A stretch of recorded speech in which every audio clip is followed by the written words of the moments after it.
మతంలోకి మారిన ఎస్సీలకు ఎస్సీ హోదా ఉండదని, ఎస్సీ ఎస్టీ చట్టం కింద రక్షణ వర్తించదని ఏపీ హైకోర్టు స్పష్టం చేసింది. షెడ్యూల్ కులాల వ్యక్తులు క్రైస్తవ మతంలోకి మారితే ఆ రోజునే వారి ఎస్సీ హోదా రద్దవుతుందని తేల్చి చెప్పింది. అలాంటి వారు ఎస్సీ ఎస్టీ చట్టం కింద ఎలాంటి రక్షణలు పొందలేరని తెలిపింది. క్రైస్తవంలోకి మారిన వారు ఎస్సీ ఎస్టీ నిరోధక చట్టం కింద ఫిర్యాదు చేయలేరని, ఒకవేళ ఆ ఫిర్యాదు ఆధారంగా కేసు నమోదు చేసినా అది చెల్లదని హైకోర్టు స్పష్టం చేసింది.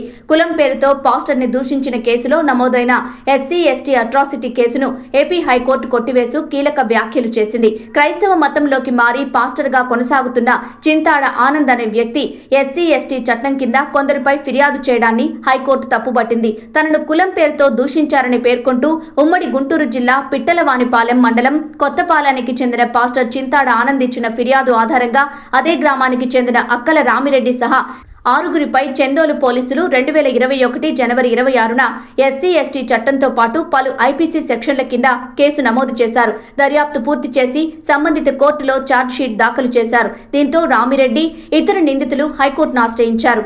ఫిర్యాదుదారు 10 ఏళ్లుగా పాస్టర్గా పనిచేస్తున్నారు. క్రైస్తవంలోకి మారిన వ్యక్తికి ఎస్సీ ఎస్టీ చట్టం వర్తించదు. రాజ్యాంగం ఆర్డర్ 1950 ప్రకారం హిందూ మతాన్ని కాకుండా ఇతర మతాల్ని స్వీకరించిన వారు ఎస్సీ హోదాను కోల్పోతారు.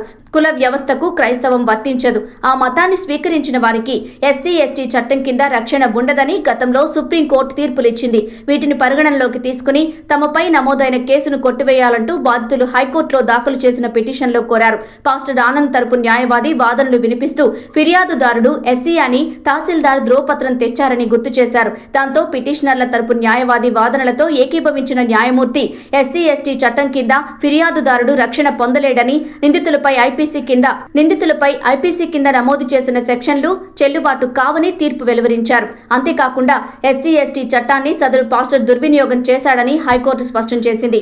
ఆనంద్ క్రైస్తవ మతంలోకి మారి గత 10 ఏళ్లుగా పాస్టర్గా కొనసాగుతున్నట్లు సాక్షులు వాంగ్మూలాలిచ్చారని, ఈ నేపథ్యంలో పోలీసులు సంబంధిత కోర్టులో ఛార్జ్షీట్ దాఖలు చేసి ఉండాల్సింది కాదని అభిప్రాయపడింది.